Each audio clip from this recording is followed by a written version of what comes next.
Bonsoir les amis, j'espère que vous allez bien. Les amis, c'est le Général Alligator et aujourd'hui, nous allons parler de notre épisode 4. L'épisode 4 de mon histoire. Et le titre sera « Ma demande en mariage ». En effet, après qu'on ait arrêté l'ex-petite amie de mon ex-épouse et moi, on est restés libres. Commencer à plus se fréquenter. Et je pense 3 mois après qu'on ait commencé à sortir, 3 mois après, j'ai commencé à lui parler des différentes choses que nous pouvons faire ensemble. Et l'avantage que j'avais eu, c'est que lorsque je l'avais rencontrée, bien avant qu'on ne commence même à sortir ensemble, elle parlait déjà de moi à ses parents. Elle leur disait déjà à quel point sa vie était devenue positive. Parce qu'il faut que je le rappelle, lorsqu'on s'était croisés, mon ex-épouse n'avait pas de voiture, n'avait pas de permis de conduire. Tout simplement parce qu'elle était passée par des moments difficiles. Et avait arrêté l'école après avoir eu le GED, c'est-à-dire après avoir fini le lycée. Elle n'est pas allée à l'université, elle a arrêté l'école, elle a commencé à faire des boulots. Parce que la vie était difficile. Et elle était partie de la province d'où elle était née. Parce qu'elle ne voulait plus rester avec ses parents. Elle avait eu des problèmes avec ses parents. Et elle m'avait expliqué qu'elle avait grandi un peu frustrée parce que ses parents privilégiaient sa grande sœur par rapport à elle. Sa grande sœur qui s'en sortait plus à l'école par rapport à elle.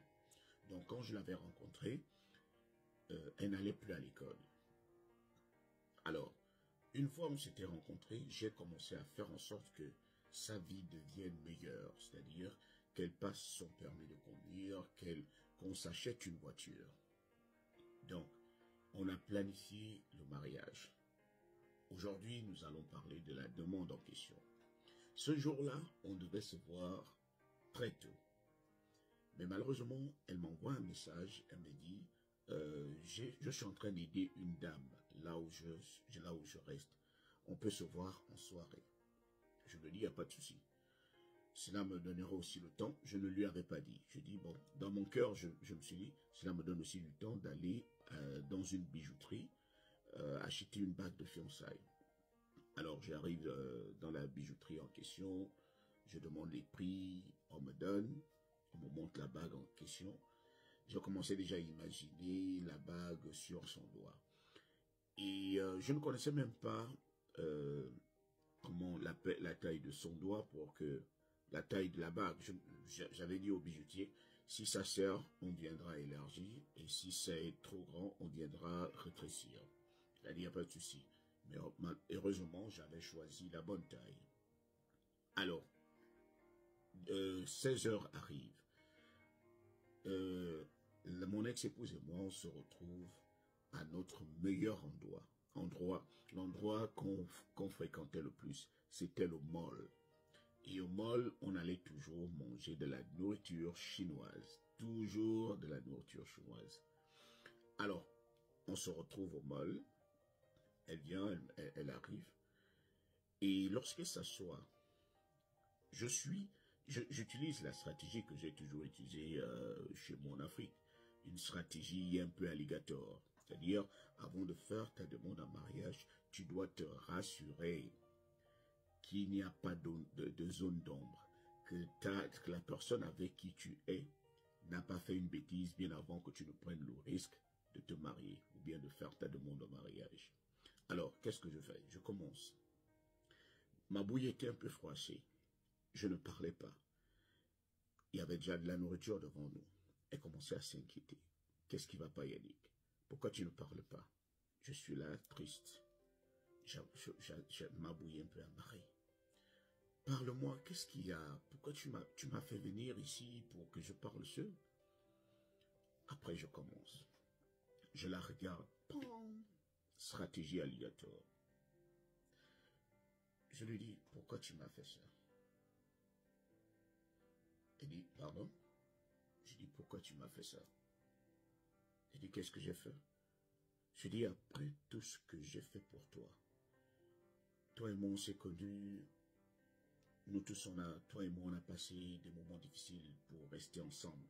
On a finalement tout fait pour le faire. J'ai tout fait pour te donner tout ce que j'avais. Je ne t'ai rien caché. Je ne t'ai rien caché de ma vie. Mais pourquoi tu fais ce que tu es en train de faire? Pourquoi tu as fait ce que tu as fait? Il me dit, mais qu'est-ce que j'ai fait? J'ai dit, non, mais dis-moi exactement ce que tu as fait. Parce que ça ne me plaît pas. Ça risque ça va mettre fin à notre relation, ce que tu as fait là. Il me dit, je ne comprends pas, je ne te saisis pas. Qu'est-ce qu'il y a? Qu'est-ce qui te met dans cet état? Qu'est-ce qui fait en sorte que tu me parles ainsi? Tu ne m'as jamais parlé ainsi, tu n'as jamais été inquiet autant. Qu'est-ce qu'il y a? Qu'est-ce que j'ai fait? Je dis non, tu as fait quelque chose.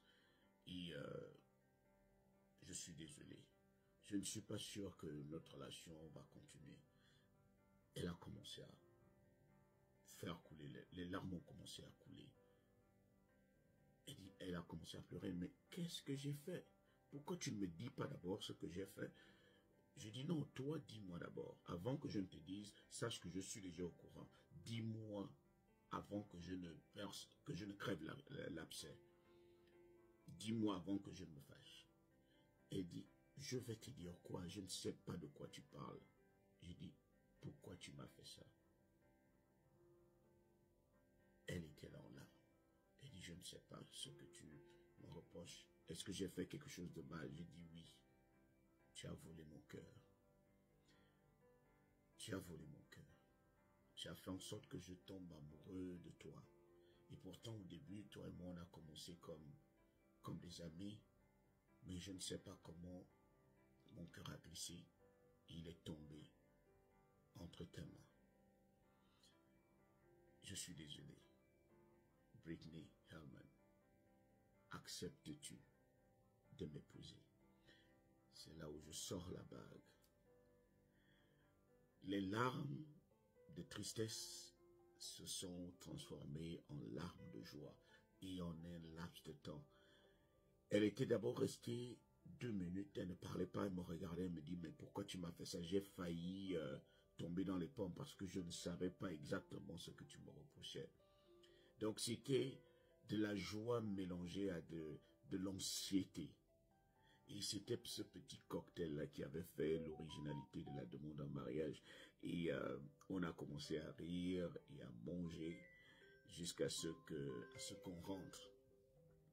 Donc, le jour où on n'était pas directement rentré à la maison, on était allé au boulot voir nos collègues pour leur montrer, pour leur dire qu'on s'était fiancés, on était tout contents. Et c'est quand on arrive au boulot que mon pote m'appelle. Il me dit, est-ce que tu es au courant? J'ai dit, qu'est-ce qu'il y a? Il dit,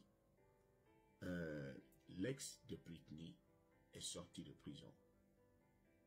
Et on dit qu'il est en colère. Imaginez, j'ai dit, ah bon?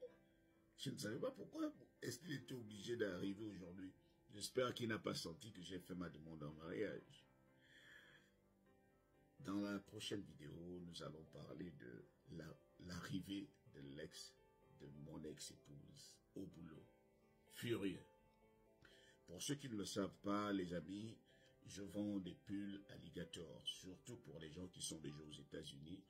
Vous pouvez passer vos commandes. Vous me voyez souvent avec les pulls alligator. Vous passez vos commandes, c'est à 30 $. Peu importe l'état dans lequel vous êtes, je vais vous envoyer votre pull. Big up.